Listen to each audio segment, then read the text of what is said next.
Aminado ang Foreign Affairs Department na di basta-basta makakapanig ang Pilipinas sa gitna ng giyera ng Iran at Amerika. Buhay daw kasi ng libu-libong OFW ang nakataya rito. Narito ang agenda report ni Ched Gatchalian. Suportado man ng Department of Foreign Affairs ang ilang statement at resolusyon para matigil na ang gulo sa Middle East, nananatili pa rin itong maingat. We are very also careful in looking at the wordings. We don't rush into making support for these statements kasi mayroon din tayong iniisip na ating mga workers that might be affected if we go from one side. Pero nilinaw ni DFA Secretary Teresa Lazaro, hindi neutral ang Pilipinas kahit may diplomatic relations ito sa parehong bansang nagpapalitan ng atake. We have diplomatic relations with Iran and continue to do so.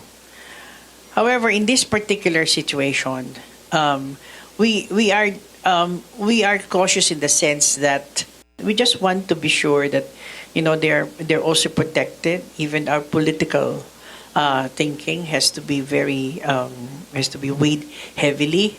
Sa ngayon, nasa 2,000 na ang bilang ng mga OFW na narepatriate. Pero pahirapan pa rin daw ang pagkuha sa mga Pinoy na nasa Iran. Hindi pa rin kasi magamit ang airport doon, kaya tumahanap na lang ng land routes ang gobyerno. Nasa 50 pa lang ang nare-repatriate na Pilipino mula sa Iran na nailabas mula sa Turkey. If you look at it, mababa ang numbers, no?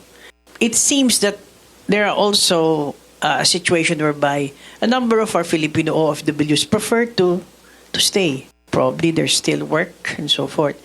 Sabi ni Lazaro, tiyak na mapag-uusapan ng epekto ng krisis sa Middle East sa darating na ASEAN Summit na Pilipinas ang mag-host. Pero hindi pa rin daw mawawala sa mga isyong tatalakayin ang sigalot sa laot. The South China Sea concerns, it will always be part kasi the agenda will always be there. Ang bright side of the South China Sea issue is ito nga yung code of conduct that is being worked out. Umaasa ang DFA na magkakaroon na ng peace deal sa pagitan ng US at ng Iran dahil sa tindi na epekto ng krisis sa ekonomiya ng bansa at ng mundo. Pero kung sakaling dumating man ang punto na kailanganin ng mandatory repatriation, handa naman daw ang DFA katuwang ang Migrant Workers Department. Para sa agenda, Ched Gatchalian, Billionaire News Channel. Manatiling nakatutok sa Billionaire News Channel. Sumubaybay sa aming social media accounts at mag-subscribe sa aming YouTube channel para sa mga eksklusibong balita at storya.